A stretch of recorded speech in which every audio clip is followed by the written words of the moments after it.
naturally buli government erina ogwa teriyo kye bayita rise and rise of anybody. It is always the rise and fall.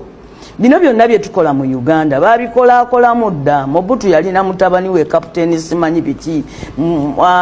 Libya Gaddafi yalina mutabani we nga bamuyita na dokita nga mu biseera ebyo ne bw'ogendayo Libya n'ogamba Gaddafi nange mbadde njagala kino nti mulabe dokita ne mu nsi z'ebweru omulenzi yatuuka ekiseera nga yagenda ku lwa Libya naye nga tewaliwo kifo kyonna kye bamugambako nti kyatuddemu mu gavumenti naye nga w'amaanyi. It did not work munnange. Katonda alina enkola ye nti buli regimu yona nez'aba Sulemani nez'aba Daudi rise and fall. Yes, and they fall.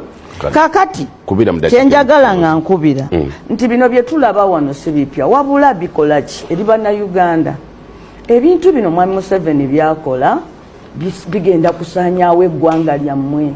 Mwe temulowooza nti abantu b'e Somalia basaasaanidde kati ensi yonna. Uganda eri Abasomalia, Kenya eri Abasomalia, Tanzania eri Abasomalia, mu America eri Abasomalia. Buli nsi yonna basaasaana ensi yaabwe n'eggwawo. Byatandika bwe biti. Libya byatandika bwe biti. Kambabuulire Mwami Museveni tatemye mu bibiina byokka.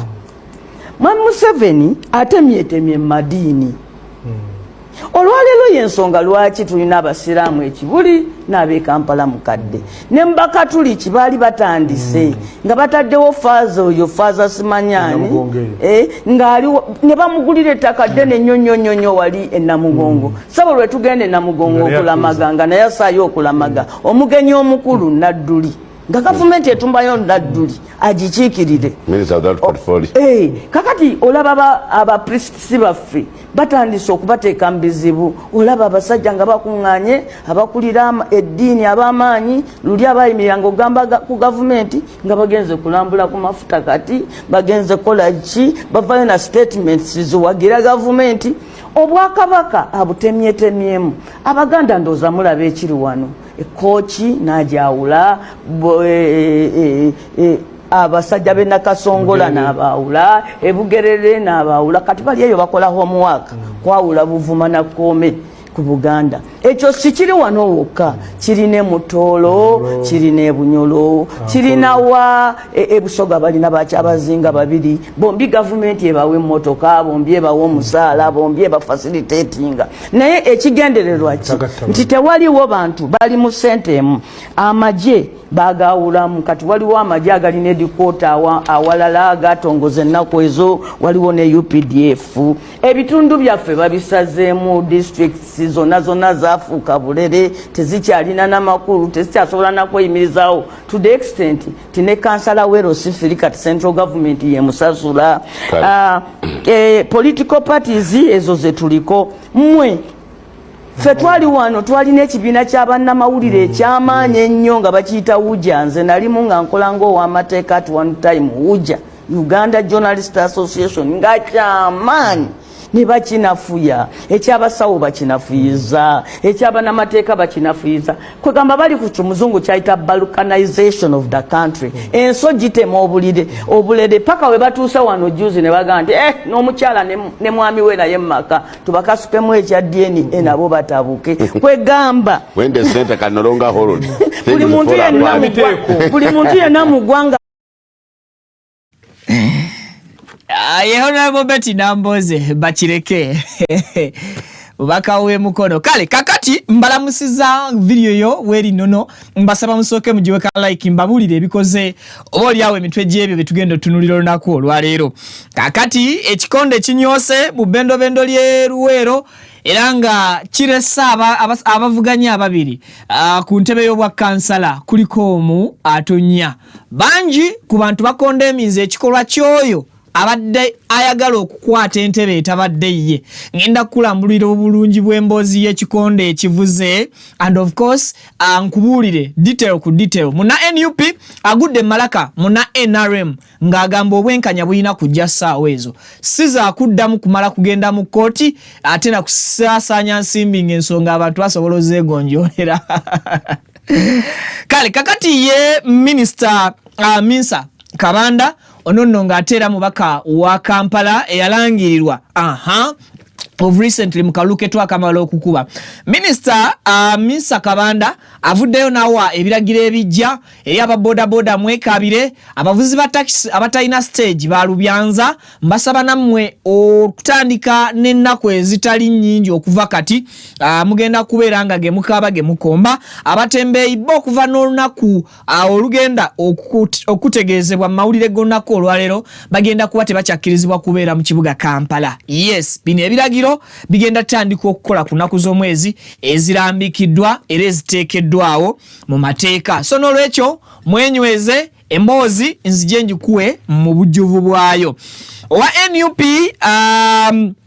yakwatiddwa ekiro ekya keese z'olunaku olw'ejjo webukeredde ku makyanga ateereddwa omukyala Harriet Chamtai ono nga y'omu ku abo abali kakiiko k'ebyokulonda aka National Unity Platform nga party oba kosobola okuyita akakiiko ka EMC Electoral Management Committee avuddeyo natotola bingi ebyamuyisiddwamu mu kiro ng'ab'ebyokwerinda balumiriza nti bano b'amagye ga UPDF babadde bamubuuza okumanya uwa gye yakwese mwami Robert Kyagulanyi Ssentamu. Bamututte ne batandika okuba nti bafunza amakage okusinziira ku ye nga bw'annyonnyola ne Secretary General w'ekibiina mwami David Louis Rubongoya nga bw'asobodde okubeera nga annyonnyola.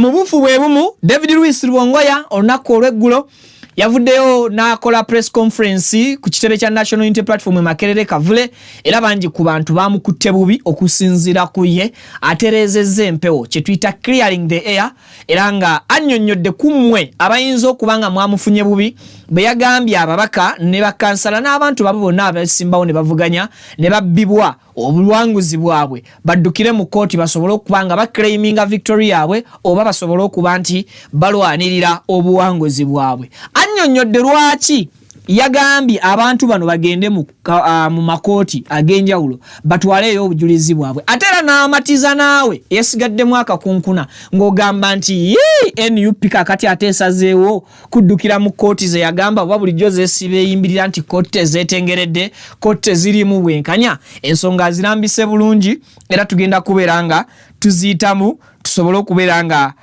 tuzikunnyonnyola. Poliisi evuddeyo onaku olwaleero ng'eyita mwamyuka ayogerera poliisi mu Kampala n'emirirano Luko Wesigire nannyonnyola ekituufu ekiriwo ku kufa kwa mwana muwala TikToker amanyiddwa nga Diana Skies.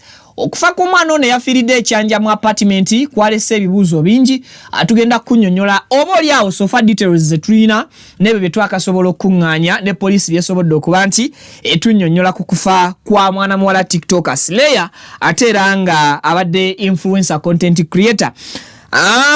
Bwe nvaako awo ngenda kukutambuza nkutwala embalala kooti etudde olunaku olwaleero era nga munnakibiina kya NUP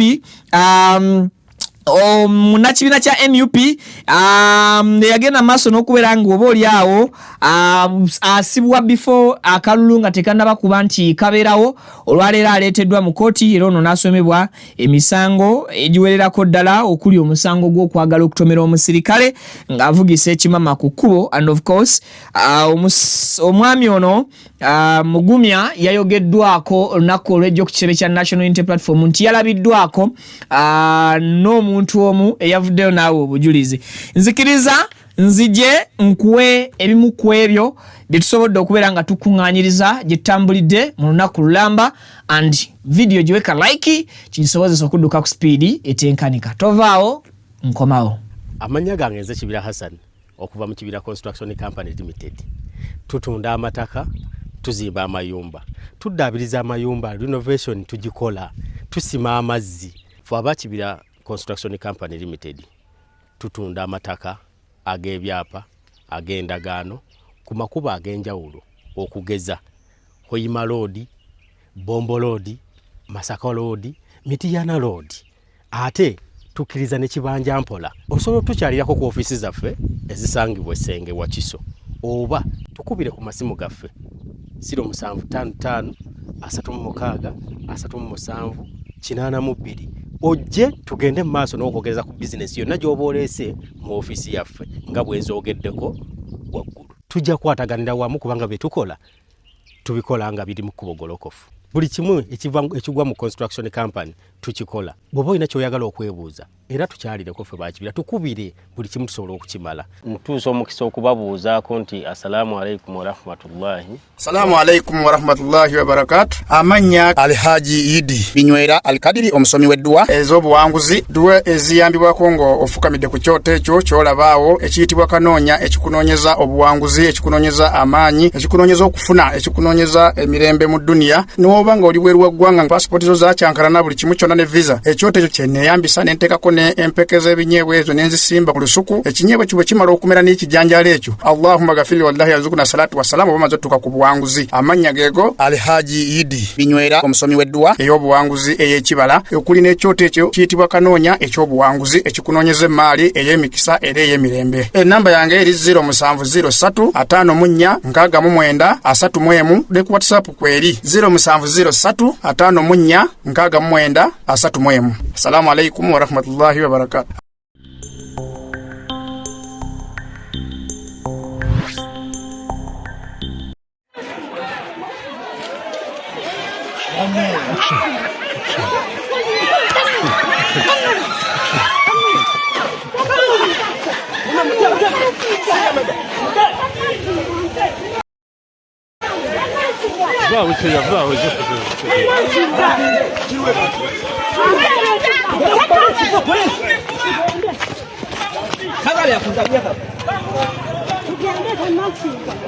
Gwani wafunya bumeka wamma? Nafunya mulibiri. Oli wawa gwani? Musamuza Fatima nasomuka. Wawa. Owakalagala bayisi. Amasi kwa yo kazi.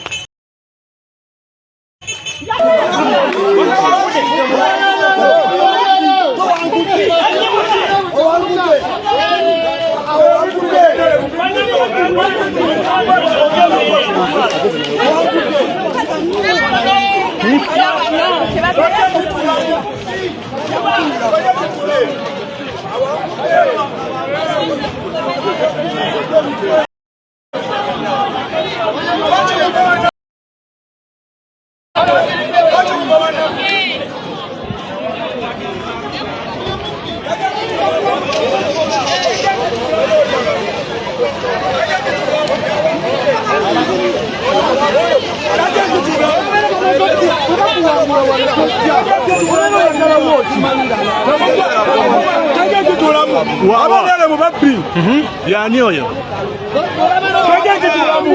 bamaze okuwangula wano bokimawo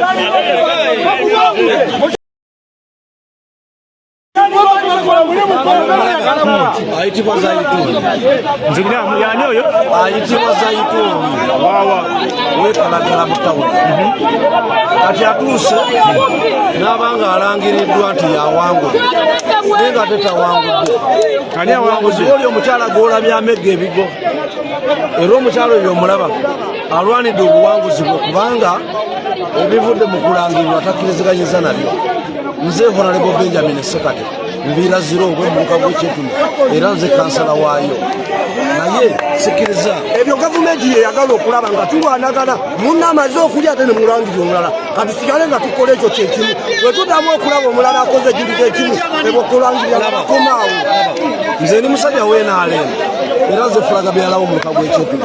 Nze obuwanguzi obwange omulaba tebuliko abanja kubanga bwe nawangudde namba 2 namusinza obululu 61 era tatawanye kuva wuwe akkiriza nti lwebitwe byatambula abalozi ne basazeewo. Naye ono omukyalo ono gw'olabye bamegga obuwanguzi si buwe ono ameze era nyini buwanguzi. N'olwekyo gavumenti lutaase ennonda zireme kukyankalana abalangirizi b'eruweero batereeze ennangirira Okay. Ameze agambye nti omukyalo oyo gw'olaba bameze obuwanguzi si bubwe kati ono ameze obuwanguzi bubwe abadde alwanirira buwanguzi bwe. Kizza kitya muna NUP amanyiddwa nga Fatuma Nansubuga ayodde muna NRM banyabo ne basebo amanyiddwa nga Zaituni Nabitaka era ono namubalangula ayodde Zaituni Nabitaka ne bakubagana ng'amulumiriza okubba akaluluke ku kifo kya kansala w'abakyala owo muluka gwekalagala kisangibwa eruwero nga amulanga kumubba kalulu. Nabitaka yasinze nabusu yasinze nabusunga n'obululu busatu bwokka ekyamujje mu mbeera ndowooza otegedde ekikubiza abantu muna NUP yakubye nziriza video eyo weetandikira pavini tulabe kakati oyo gwolaba agudde ku ttaka oyo ali wansi ku ttaka awo tokuba awo kalekaawo oyo gwolaba ali wansi ku ttaka ye munna NRM Zaituni Nabitaka tokiremerako nnyo kiveeko. Kakati oyo gwolaba ali waggulu ye Fatuma Nansubuga wa NUP yasinzeeko Nabitaka obululu busatu ku kifo ky'omukansala omukyala kansala w'abakyala abalondeddwa olunaku olwaleero. Kakati ono wa NRM n'ayagala alangirirwe ku kifuba naye nga bamusinze obululu bumeka obululu busatu. Owa NUP n'agamba tukoye ejjogo you people kankubalangule n'agamba gwe ne returning officer wo ngenda kubabalangula. Ekibaddewo returning officer ntegezeddwako nti adduse misinde. Kakati bwadduse emisinde naye nga amaze okulangirira owa NRM ko Fatuma nti gwolabi Katonda bange omulamu kankube obuwanguzi obwegaane namuyola okakananga bali kudimwa abatuuze mutukoze bubi temwali yanguye kutaasa yadde mwebale nnyo kutaasa tokuba totta kirekeko myawo pavini that is violence kireke tugenderaawo kati tisinza okubeera nga kimala eggobe mu kibya kwe kuba nti ate n'owa NRM oyo gwolaba naye akakasa nti muna NRM munne mubbi abba obuwanguzi bwa munne wano waliwo kobaana eki kitwale nti Balamu alumiriza Prime Minister Nabbanja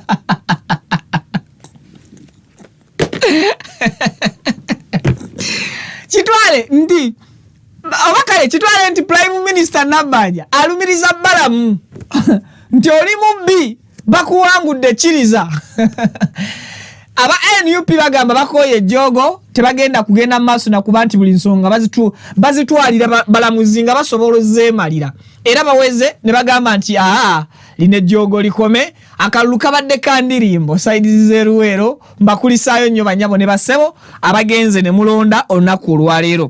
Kakati ekibuga Kampala olunaku olwaleero kirabika nga kiguddemukko ku nsasagge wakati w'abakozi b'emirimu gino egy'obuvuzi bwa taxi oba abagoba ba taxi okwosa n'abavuzi ba bodaboda okukwotadde n'abatembeeyi.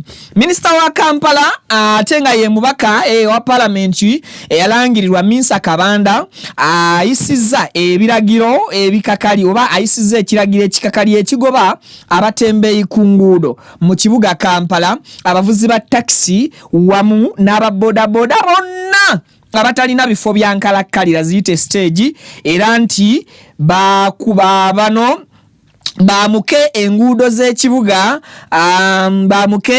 z'ekibuga zonna ewatali kwesisigiriza yadde n'omulundi n'ogumu. Minsa Kabanda agamba nti bano babadde basusse okulabisa ekibuga kyabwe nga kibi. Twabalabula wano nga tetunagenda mu kulonda babadde tebakwata ku baboda batalina stage betuyita balubyanza babadde tebakwata ku bataxi babadde tebakwata ku batembeeyi nga ne KCCA yalekeraawo. Kakati mu meeting oba mu kuteesa mu lutuula olutudde ebiragiro bino we biyisiriza minisita wabiyisiriza nga aba KCCA bo baagala ekiragiro kitandikirewo olunaku olwaleero nga bo baagala olwaleero ekiragiro kitandikirewo okuteekebwa mu nkola naye Minsa Kabanda n'agamba nti ekiragiro kino kisikemukko babaweeyo weeks 2 beteketeeka abatalina stage bafune stage abatalina we bateeka mali zaabwe abakolera ku kkubo nabo bafune ebifo ebiri designated batandika okuteeka okwe mali yaabwe katulabe Misa Kabanda Minister wa Kampala tutamu kiragiro ekiyise kyakutwala abatembeeyi buli omu aveewo mpolampola waali era tusaba n'aba enforcement baleme kubeera corrupting abajjako abantu bano tebabajjaako ssente njagala KCC ekole kyeteekeddwa okukola nga KCCA esobola okulaba nga tekola ki nga abantu bava ku nguudo kibuga kyaffe kibeere ekibuga ekyeyagaza era nga tubawadde kutandika na leero naye ne basaba ennaku weeks 2 ennaku 14 tubawadde okuva leero nga 5 paka nga 19 babeere nga kino ekiragiro kiteereddwa mu nkola tugenda kutandika okuba nga tubasindiikiriza tutandika ennaku z'omwezi nga 2 nga bonna bavudde ku Kiku streets tumanye ebifo bitono byebakoleramu tugenda kubateerawo Sunday market ate tulabe nga ne evening market tujoogerako ne security tulaba kisoboka kuba tekisoboka nekya Sunday market kiri confirmed tugenda kikola era tusuubira abantu batulinde nga tutaddemu ekyo ekintu mu nkola.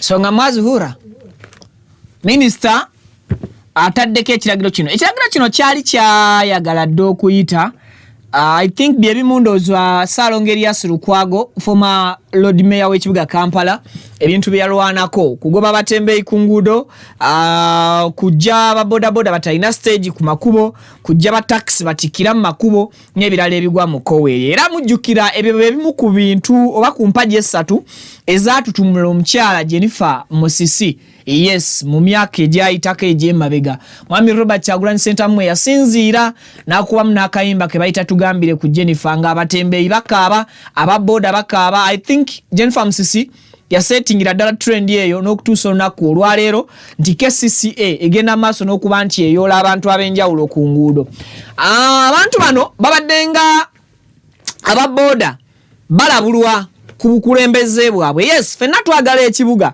naye tugamba wagye balaga nze ng'omuntu siwakanyangako kyabatembeeyi kuva ku nguudo naye oluvannyuma lw'okubagoba ku nguudo n'amaanyi n'eryanyi erisusse oba n'omukono gw'ekyuma tubateekawa oli olwedde tumusanze ayina akalimo ke mu Uganda yaleero fenna gye tumanyi obulungi nti si nyangu yakukoleramu kalimo si nyangu yakutandikiramu ka business naye olwedde oli osanze yateekateeka n'afunayo ka capital miliyoni 1 oluusi abatembeeyi tebaweza na miliyoni 1 abo ku nguudo 5,000 3,000 ne beeyiya leero bawulira nti baana kudda ku ssomero ne batembeeyi ebitabo leero bawulira nti kakati Valentine ne batembeeyi ebimuli leero bawulira nti kakati season ya nsenene ne banoonya ensenene of which nti n'omuntu ayiriba tayina mulimo gwankalakkalira oba tayina kintu kya specializinzeeko kyatuddemu omuntu ono bw'aba atetenkanyiza n'aba nga asobola ofuna ekigulira magala eddiba I think twamufunidde ekifo ekidesigned oba ekiri designated nga kitegeerekeka bulungi obutale ng'owino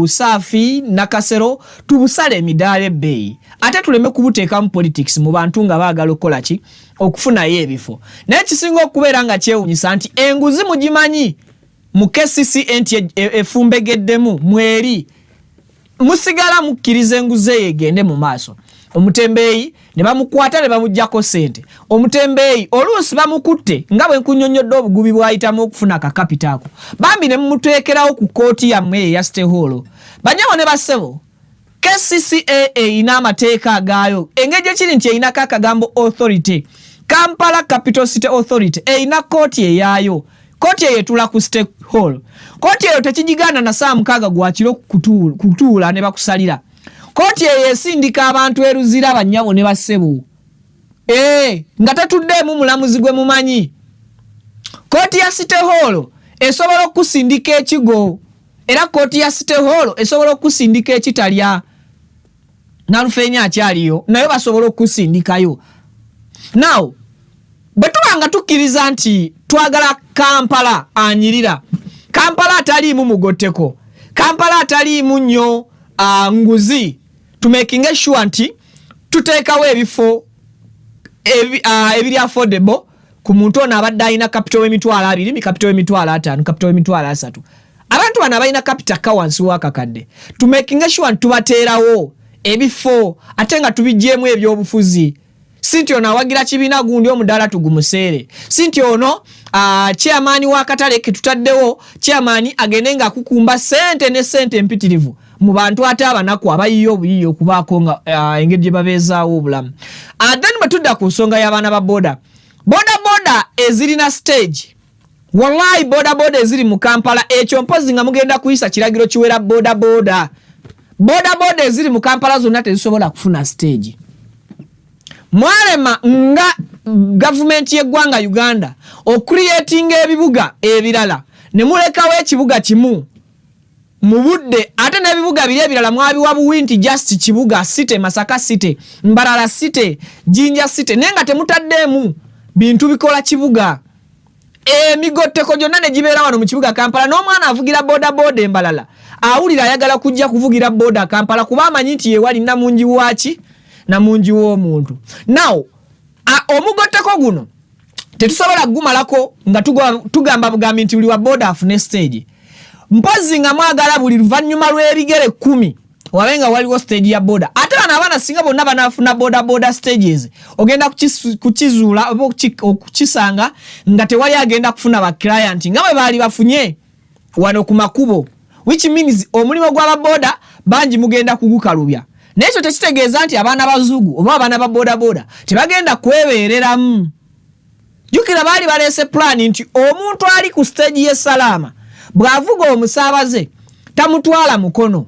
Ayina okumuvuga n'amuyingiza ekibuga, n'ow'ekibuga n'amuvuga n'amusussa katugambe kireka, n'ow'ekireka naye n'akolako n'amuvuga mpaka mukono. Eyo ye yali strategic plan nga tosobola kuvuga muntu kuva salama mpaka mukono. Ekyo ne kifailinga nga baagala okuyita mu modelo eya boda stages n'olw'obukulembeze n'enguzi efumbekedde mu system ezikolebwa wano e Uganda eyo yonna byagwa butaka.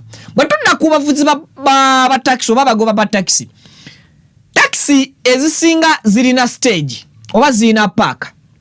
Naye ebiseera ebisinga ensimbi ezisoloozebwa ku taxi zino okuva mu park oba ku stages mu lunaku taxi bagijjako sente n'omugagga sente zagifunako olunaku. Buli lutu gyatika ne bagisolooza 2,000 ku 15,000 depending route ki gyatutte eya sente meka. Ne wekanga nga taxi sente zibagisoloozaako mu lunaku lumu ng'eri ku stage ezo sente ne driver tazifuna mu lunaku zanyuka nazo ng'omusaala. Bamaama ne bataata bakitawe kwe kusalawo ne bagamba nti nze bwe nsimbula ku stage oba bwe nsimbula ku paaka ku makya siddamu kubeera ku paaka okusimbulira ngenda kubyanza eyavuze Gaba Road nkomerewo ku Salama eyavudde ku Salama bwe mbayiwa mu kibuga njize ku Ntebe Road eyavuze Ntebe Road wali nkwata express ate wali nzirewo Gaba Road bwatyo olunaku alumalewo wesange ng'atuuse n'ekireka avuze paka mukono ng'akimanyi tewali stage kwatikidde kwe bagenda musolooleza sente naye nga driver ne conductors batagenda kusobola kukuŋŋaanya lwaggulo kuzirabakaawo ng'omusaala gwe bakoleredde olunaku. Naye ng'ate stage zino gavumenti bagirekedde sente empitirivu. Kakati obubbi bwe butasooka kukendeera mu nkola z'emirimu gyammwe nga wano mu Uganda tukyayina ekabooca we batunda kilo ya sukaali 15,000 n'ogisanga erira nga ate ya 15,500 n'ogisanga ejjinja nga ya 62. In fact mukira mwekka oba mukira n'osanga amaduuka 3 ku line emu naye nga amaduuka 3 galina price ya sukaali ya njawulo. System bw'enaaba tennaba kutereera ne muteekawo standard price ku bintu eby'enjawulo mugenda kusinkana obuzibu bw'amaanyi okusobola okuimplementinga n'amateeka oba instructions ezaali badde ennungi ezisobola okulabisa ekibuga Kampala ne Uganda at large obulungi. So abavuzi ba boda babasuusuuta mu bululu babaleka abavuzi ba taxi mwegiriisa nabagamba nti sente ze babawa simanya mu taxi association boda association batembeya association ensimbi ezo mujjo ziriwa nabalabula. Kakati bagenda tandika okuyola buli round about boda bagenda tandika okukwata taxi bagenda tandika okuyola abasuubuzi nga bakomyawo sente ezasaasaanyizibwa mu bululu. I told you the expenses z'obululu teziba za gavumenti. You people, it's we. Yes, yefefefe abasasula sente ezo in return. Nemwe mulayika mu bulamu Uganda ya leero. Uganda government ya leero tekola gundi strategy. Ebyo tebikola. Gavumenti yaffe tekola loss. Bwekola loss leero enoonya weekavalingira loss eyo. Kata mugenda kiwulira. Bagenda kubayoola. Poliisi zonna ogenda kuyitangawo nga zikoze bwezi tizibimbye. Bagenda okubayoola nga n'owa KCCA akukwata sina wa poliisi nga ne KCCA just omuntu ali mu kyambalo kya KCCA ayoola boda. Mwabatambulira ku boda mweteeketeeka okugwa ebigo. Owa boda musasule nganga akutuusizza tomuwakoza amafuta kuba tagenda kukutuusa. Abamu babasaba pamiti z'abatobako. Ewe tuba tuvuddeyo ndoza David Louis Luongo yatumuleete wali mu maaso. Omukyala amanyiddwa nga Harriet Chamtai onono nga atuula ku EMC Electoral Management Committee eya National Unity Platform. Bambi omukyala oyo yateereddwa olunaku olwaleero naye ate olunaku olw'eggulo omukyala oyo yakwatiddwa mu kiro ssaawa nga 5 ng'aggyibwa mu maka ge agasangibwa e Kapchorwa. Omukyala ono okusinziira ku ngeri gye yabuziddwawo abantu basoose ne baklaimingawo nti awambiddwa naye oluvannyuma bwe bukeredde ku makya nga bamuwandudde bonna abamututte. Kakati Harriet Chamtai ye head of National Unity Platform Electoral Management Committee yakulira akakiiko aka EMC era ng'omukyalo ono yakwatiddwa. I will not call it an arrest because taina musango gwa muguddwako. I will call that as an abduction. Ngenda kiyita kiwamba. Yawambiddwa okuva mu maka ge agasangibwa e Kapchorwa era nga yawambibwa kiro kya jjo ku ssaawa 5 ez'akawungeezi oba ez'olweggulo. In fact kaba kawungeezi ez'ekiro. Omukyalo ono Harriet agamba nti abasajja ababadde bambadde uniform ya UPDF abajasi be bagenze maaso n'okuba nti bamukwata. Agamba nti ono bamubuzizaawo ne bamuvuga ne bamutwala yagenza okwekanga ng'ali Mbale mu maka ge agasangibwa side zeeyo. Abasajja nga bagenda maaso n'okuba nti bamubuuza n'okufunza amaka ge gonna wa mwami Robert Kyagulanyi Ssentamu weyeekukumye oba weyeekwese. Yes. Mwami mukyala Chamtai agamba nti bano bakira obwedda buli we bafungula ebisenge n'obunyomero bonna obw'amaka ge agasangibwa Mbale nga bamubuuza kimu ababuulire Kyagulanyi ali luddawa ateekwa buteekwa okuba nga amanyi. Nsaba otuweeko ku mukyalo oyo nga nnyonnyola ensonga nga bwe zaabadde wakati mu kiro ekyabadde eky'entiisa gyali. We don't want to kill you. Just give us Bobi Wine. Intelligence has it that you're the one who has been keeping Bobi Wine for some time. Then they asked me when I came, like, when did you leave Mbale? Is it at midday? And I told them, yeah, it's true. So it was a midday when I left Mbale yesterday and came here. So all along, I think they have been training. Even, so the people around now say today, when I went for voting, there's a vehicle that was following me without number plates. So these people had been following me for some time, trailing me. But before that, remember they had been sending me messages, people calling me, CDF wants you. I'm going to CDF for you. CDF wants you. Cooperate. Their messages are there. The person kept sending messages, but I didn't even reply. Don't be stubborn like Kalfan. We shall take you. We just want you to cooperate. You just be a smart girl, be quiet, give us what we want, and then we shall let you. Ozawulira oba toyagala kuttibwa tuwe mwami Kyagulanyi. We have been following you tubadde tugoberera wavudde ddi maka ge ag'Embale n'ebirala ebifaanaganako bwe bityo. Just oli mukyala mugezi cooperating bulungi naffe, kolagana bulungi naffe ensonga osobole okuba ng'ogivaamu. Tubuulire bubuulizi wa Bobi Wine waali agamba even abantu bano ekiraga nti babadde nga bamugoberera bamutambulirako n'amasimu oba bu message babadde bamuteerako obugezaako okuba nti bumweraliikiriza mu kaseera akayiseewo k'emabega. So omukyalo oyo olwaleero asobodde okubeera ng'ayogerako eri eggwanga era bye bigambo byasobodde okuba ng'ategeeza ensi mu mbeera efaanaganako bw'etyo.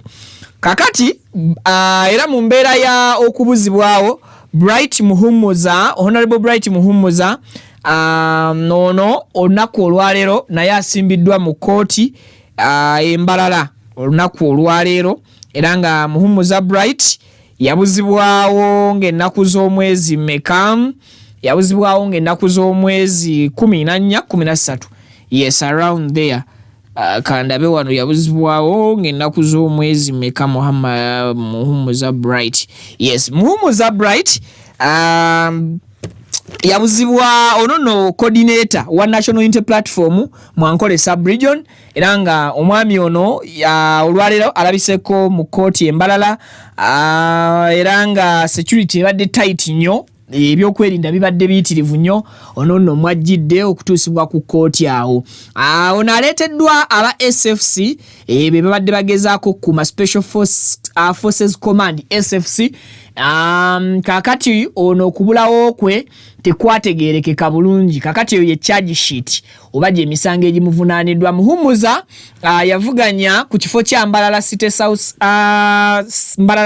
State South Parliamentary Seat, era nga yakwatira NUP bendera. Ono yawambibwa oba yabuzibwawo ng'ennaku z'omwezi 14 mu January nga tugenda mu kalulu. Kakati ono yanoonyezebwa okumalira ddala ebbanga ddene, era ng'okukwatibwa kwe yali aweereddwa eddimo ery'okubeera nga adistributinga ba agenti, kugamba asaasaanya ba agenti abalina okukuuma akalulu ke okosaako n'akalulu k'obwa pulezidenti ku saidi ya NUP. Ono era yali ayongerayo okusaasaanya ze tuyita appointment letters, ng'aweerako ne facilitation. Appointment letters y'ebbaluwa eyo ekukakasa oba gyosobola okulaga akakiiko k'ebyokulonda nti nze ndi agent, kati nga bakuweerako ne ka facilitation oba akasente ka transport. Munnange sinakindi akasente ke mwapatanye. Kakati Muhumuza yali agenda agaba ssente ezo ne facilitation yoyo okosaako ne appointment letters. Oluvannyuma n'akwatibwa mu mbeera efaanaganako bw'etyo, era abadde tamanyiddwa mayitirege okuviira ddala ku lunaku olwo. Okusinziira ku charge sheet, Muhumuza avunaanibwa omusango gw'okuvuga emmotoka registration number UAY, ng'era ono agambibwa okuba nti yavugisa ekimama negligate in a negligate manner nkivunule ntya. Yali avuga mu ngeri y'obulagajjavu. Yes, yavuganga mu ngeri y'obulagajjavu, era ng'ono kigambibwa okusinziira ku charge sheet yagezaako n'okulumya omusirikale mu kuvuga kwokwo okutali kwa bwegendereza, yagezaako n'okutuusa obuvune ku musirikale SP Kenneth Kabwigo gumisiriza, ono nno nga ye DPC wa Mbalala. Muhumuza olwaleero alabiseko ku grade 1 magistrate court, era ng'omulamuzi Achingi ya face yagenze maaso n'okubeera nti awuliriza omusango gwe. Ono alimandingiddwa oba asindikiddwa ku limandi mpaka ng'ennaku z'omwezi 11 omwezi ogw'Ekumi-n'ebiri 2026 ku ssaawa 3 ez'okumakya zajja okugenda maaso n'okubeera nti akomawo abannamateeka be basobole okuba nti bateekayo okusaba kw'okweyimirwa kw'omuntu waabwe. Ndowooza ensonga muzitegedde bulungi. Eyabuzibwawo ng'omusango gwavunaanibwa gwa kugezaako kutomera musirikale wa police DPC w'e Mbalala. Guba musango nno munene. Nawe charge sheet eyo. Naye kakati ekibuuzo kiri nti yes, omuntu alabiseeko mu kooti, naye procedure ngambi. Omuntu ateekeddwa kubeera mu kaduukulu ka poliisi obutasuka ssaawa 48 z'ennaku 2. Now okuva ng'ennaku z'omwezi 14 January mpaka n'okutuusa olwaleero omuntu lwaleeteddwa mu kooti, bamunoonyeza mu buduukulu bwa poliisi okwetooloola Mbalala abuze, tabaddeeyo. Now omuntu abuuza agooyinge wa? Mwali mwamutereka wa? Yes, alabise mu kooti, kyokka ne kooti tebuuza gwe muleese yakwatibwa ddi. Judicial system je tulina heavy gumite. Judicial side ene yekire y'abalamuzi tebuuza bakukwata ddi, naye ate naye yongera kukaliga era musindiseyo paka nga 10 na meka. paka nga 11 era batugenda ku luyi lwerumu olw'emisango mwenna mwategeddeko ku case oba ku ngeri obulumbaganyi obwakoleddwa wano ekyanja mu kibuga Kampala ku mwana muwala amanyiddwa nga Sky Diana Sky. Police efulumiza statement ngegamba nti omwana ono ow'obuwala yafiiridde mu apartment ekyanja police ya Kira Division oba Kira Road egenda maaso n'okuba nti erikola okunoonyereza ku musango gw'etuumye aggravated robbery and murder. Era nga omusango guno gwabaddewo mu kiro ekyakeesa ng'ennaku z'omwezi 3 omwezi gwa February 2026 mu Kikwata zone mu Kyanja Ward Kawempe Division Kampala City.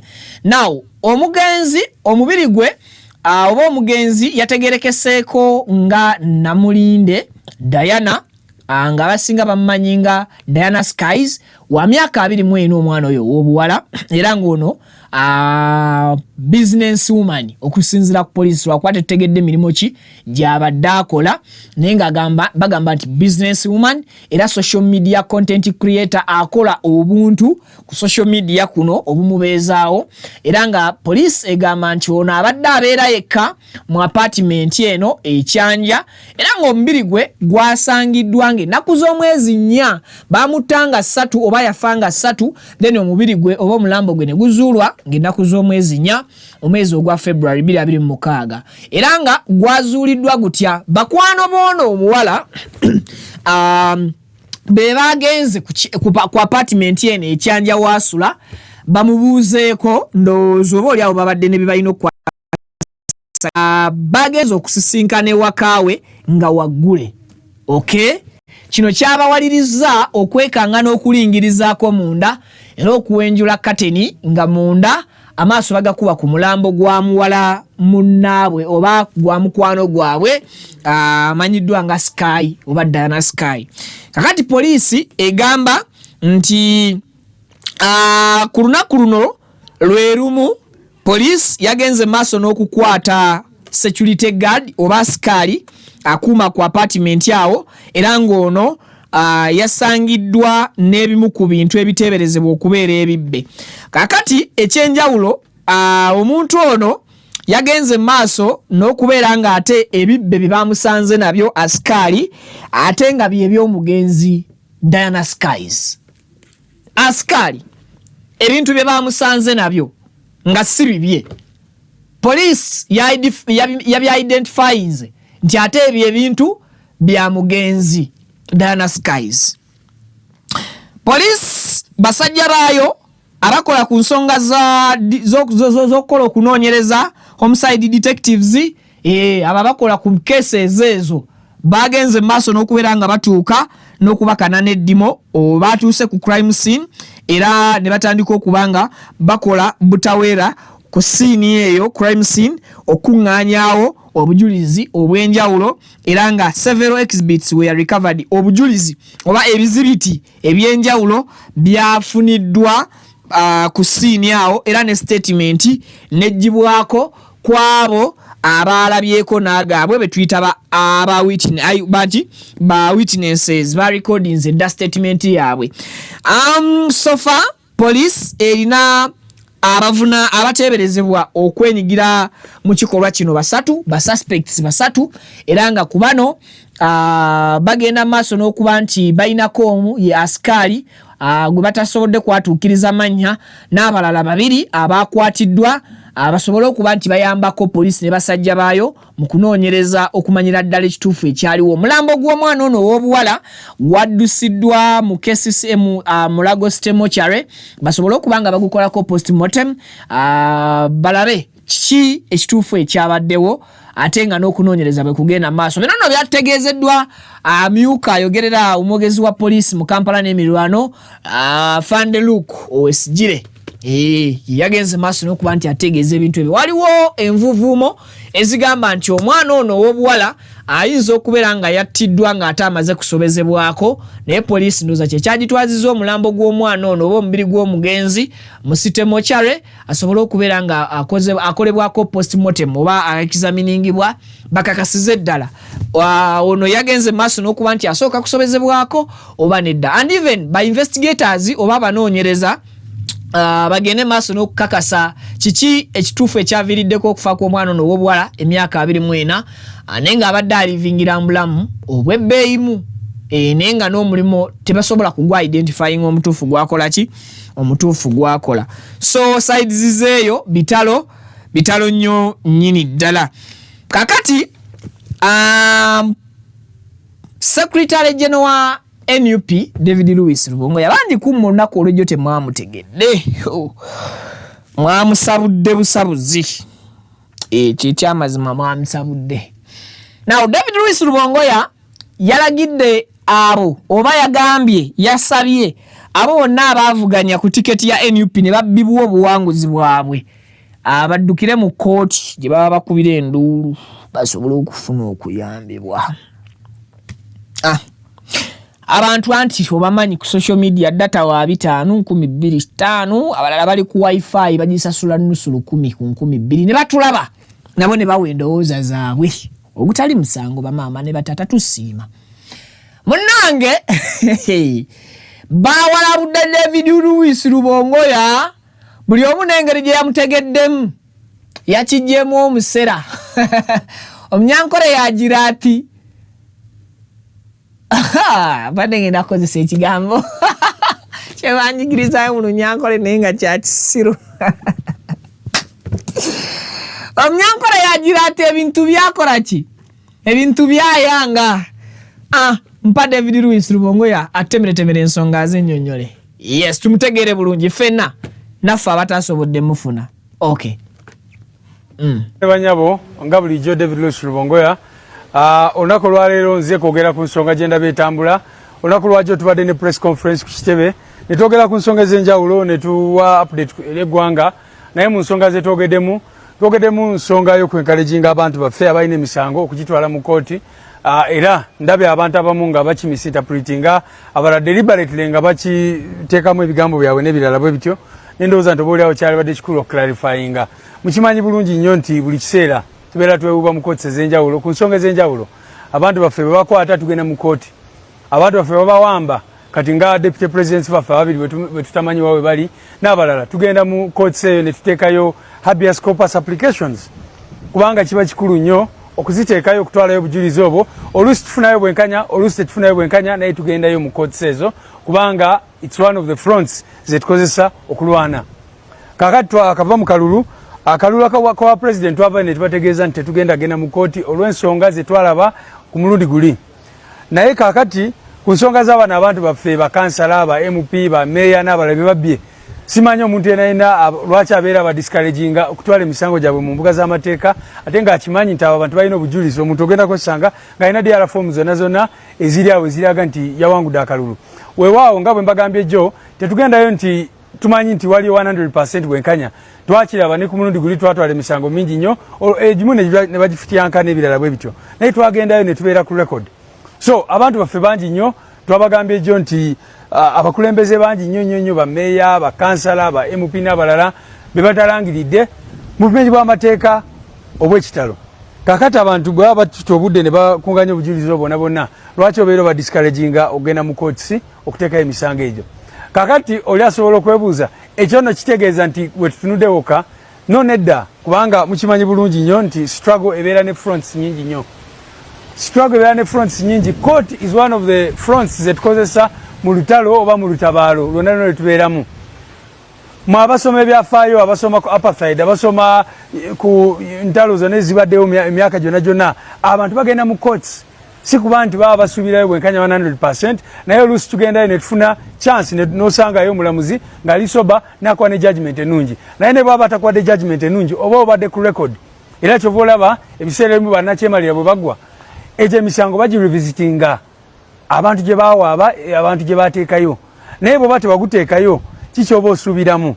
So ngabwe ngambye ku cha president twatula ng'ekibiina ne tugamba tetugenda kuteekayo musango era ne tuwa ensonga zaffe. Naye kakati era ne tuzemu ne tutula ne tugamba nti bana abantu baffe balina obujulizi bwabwe all across the country. Lwaki obujulizi obwo bufa toge tubudismissinga ne tugamba tebulina kibutegeeza. Ne tugamba bugende mu courts. Naye ate ekyo tekitegeeza nti front says endala ez'okkabanja ziba zivuddewo. Ebanga lyonna tubadde tubagamba president yamala ennaku ezisukka mu 10 ng'atambula mu ggwanga lyonna nga encouraging abantu okukanoonya okkalonda okkakuuma okkabanja era yabategeeza nti obuvunaanyizibwa bw'okkabanja si bwa bakulembeze bokka si bwani obwo obukulembeze obwo obuvunaanyizibwa bwaffe nga bannansi nga bannayuganda. So tuba tu-encouraging abantu baffe nti naawe ng'omuntu kola ky'olina okukola naffe tukole kye tulina okukola. Ffe omulimu gwaffe olaba buli kiseera tuvaayo ne tukubiriza abantu ne tubabuulira ekyokukola abaana baffe abaavaayo ne beekalakaasa ne tubafunira balooya ne tukola ki. Of course embeera yaliwo twagiraba abantu baffe mu bitundu by'eggwanga eby'enjawulo baavaayo ne bagezaako n'okwekalakaasa ne babakuba amasasi ne babatirawo. Olunaku lwakyo twabagambye nti nakyemalira talina kubeera comfortable kubanga okuba nti kati abantu tebali mu kwekalakaasa tekitegeeza nti tebasobola kwekalakaasa ku demandinga ddembe lyabwe kubanga era olunaku lwakyo twabawadde examples z'abanakyemalira ababba akalulu ne balowooza nti biwedde naye abantu ne babalagako nti tebinaggwa. So ezo embeera zonna zonna abantu falina ozitunuulira naye ate kineewunyisiza nnyo okulaba nga waliyo abantu abadiscouraging abantu okutwala obujulizi bwabwe okubeera ku record. Kiba kyabwewuusa ennaku ezo mubadde mulaba buli wabamba abantu baffe tugenda mu courts ne tusaba habeas corpus. Abantu baffe bakwata tugenda mu courts zennyini ne tusaba bail. Juzi ababaka baffe abayiseemu Honorable Nkeletanyi, Honorable Nakwedde, Honorable Sewungu, bano abasajja ba NRM baali bagezaako okubabba. Bagenda mu courts ezo ne babanjibwa obuwanguzi bwabwe era courts ezimu ne zikkiriziganya nabo ne zimaintaininga obuwanguzi bwabwe. Newankubadde kati ng'e Masaka oyo mulamuzi bwe yagezaako okubifutyanka n'abuzaabuza era abalooya baffe ne Honorable Nalubowa ba withdrawing ne bavaayo. Naye bakola ki? Badda waka ne beebaka? No, basalawo nti bagenda kujulira mu kooti eddako mu high court. So basitegeera omuntu yenna abeera ayogera bw'atyo kubanga courts osobola ozitunuulira nga platform endala ey'okulwana. Era oluusi tubeera lake n'osanga omulamuzi nga mulungi ng'agenda kutunuulira ensonga mutuufu bwazyo nakuwa obwenkanya. Awalala n'otafuna bwenkanya naye n'obeera ku rekodi ne batagamba nti ate lwaki tewateekayo musango. Ate n'ekirala ekyewunyisa bw'oteekayo omusango owulira abantu boogera ebyo, bw'otaguteekayo ate lwaki temugutaddeeyo. Simanyi bamubadde mulaba abantu kati nga wano mu Kampala Central mubadde mulaba abantu bagamba naye lwaki toteekayo musango. Batubba misana ng'ensi yonna eraba nga abalonzi bo bennyini bagamba twagala mugende mulwanirire obuwanguzi bwaffe. So obeera ne conflicting ideas bw'oguteekayo abamu bajja criticizinga ate bw'otaguteekayo bagamba kiraka babawa ssente ne muguvaako omusango gwabwe. Ensonga newankubadde tozisuubiramu 100% success oba ki wabula twala obujulizi bubeereyo n'oli kubanga bw'otagutwalayo obeera wadde comfort abo bonna ababba kubanga bwe bakubba ne bakola kati nga bwe bakola Comrade Najja, bwe bakola Chairman Nyanzi, bwe bakola Comrade Wise Alex Mufumbiro n'ogamba nti nze obujulizi bwange kangende nebake nabo mu kisenge kyange ne mubujjayo. Mbadde ndowooza nti awo oba okolera awo bennyini ababba akalulu kyova olaba ababba akalulu baba DR forms baba balwana nnyo okufuna DR forms ezo baba bagezaako nnyo okutta obujulizi. Lwaki? Kubanga nabo bakimanyi toluusi kikikolera. Olibo mu exposing anogenda mu court no exposing obujulizi bonna kyova olaba tebakyagala. So abantu baffe ndowoozeza nti tulungamye abantu baffe bakimanye nti struggle ekyagenda mu maaso. Struggle tugirwana mu fronts ez'enjawulo. Okwekalakaasa is one of the fronts. Ogenda mu court is one of the fronts. N'emitendera gyonna emirala gye tusobola okukozesa okugenda mu maaso. Olunaku lwakyo twayogedde ku nsonga nnyingi nnyo naye ate n'alabye abantu bapiikinze ku ekyo. Mwebale nnyo mwebalire ddala. Of course n'alabye abantu abasinga bakitegedde naye eno video njikoledde abo abatonotono bendabye nga oba oliawo babuzaabuzibwa oba nga deliberately bagezaako okubuzaabuza abantu. People power. Amanya gange nze Kibira Hassan okuva mu Kibira Construction Company Limited. Tutunda amataka, tuzimba amayumba, tuddaabiriza amayumba, renovation tugikola, tusima amazzi. Ffe aba Kibira Construction Company Limited tutunda amataka ag'ebyapa ag'endagaano ku makubo ag'enjawulo okugeza Hoima Road, Bombo Road, Masaka Road, Mityana Road. Ate tukkiriza ne Kibanja Mpola. Osobola tukyalirako ku offices zaffe ezisangibwa Senge wa Kiso. Oba tukubire ku masimu gaffe 0755 36 37 82 ojje tugende maaso n'okwogereza ku business yonna gy'oboolese mu office yaffe nga bwenzogeddeko waggulu. Tujja kwataganira wamu kubanga bye tukola tubikola nga biri mu kubogolokofu. Buli kimu ekigwa mu construction company tukikola. Bw'oba olina ky'oyagala okwebuuza era tukyalireko ffe bakibira tukubire buli kimu tusobola okukimala. Ntuusa omukisa okubabuuzaako nti assalamu alaikum wa rahmatullahi wa barakatuh. Assalamu alaikum wa rahmatullahi wa barakatuh. Amanya Alhaji Idi Binywera Alkadiri omusomi weddwa ez'obuwanguzi duwe eziyambibwako ngo ofukamidde ku kyoto ekyo ky'olabaawo ekiyitibwa kanoonya ekikunoonyeza obuwanguzi ekikunoonyeza amaanyi ekikunoonyeza okufuna ekikunoonyeza emirembe mu dunia n'oba nga oli bweru wa ggwanga passport zo zakyankalana buli kimu kyonna ne visa ekyoto ekyo kye neeyambisa ne nteekako ne empeke z'ebinyeebwa ezo ne nzisimba ku lusuku ekinyeebwa kibwe kimala okumera n'ekijanjaalo ekyo Allahumma ghafir wallahi yarzuqna salatu wassalamu oba maze tuka ku buwanguzi. Amanya gego Alhaji Idi Binywera omusomi weddwa ey'obuwanguzi ey'ekibala okuli n'ekyoto ekyo kiyitibwa kanoonya eky'obuwanguzi ekikunoonyeza emaali ey'emikisa era ey'emirembe. Enamba yange eri 0703 54 69 31 ne ku WhatsApp kweri 0703 54 69 31. Assalamu alaikum wa rahmatullahi wa barakatuh.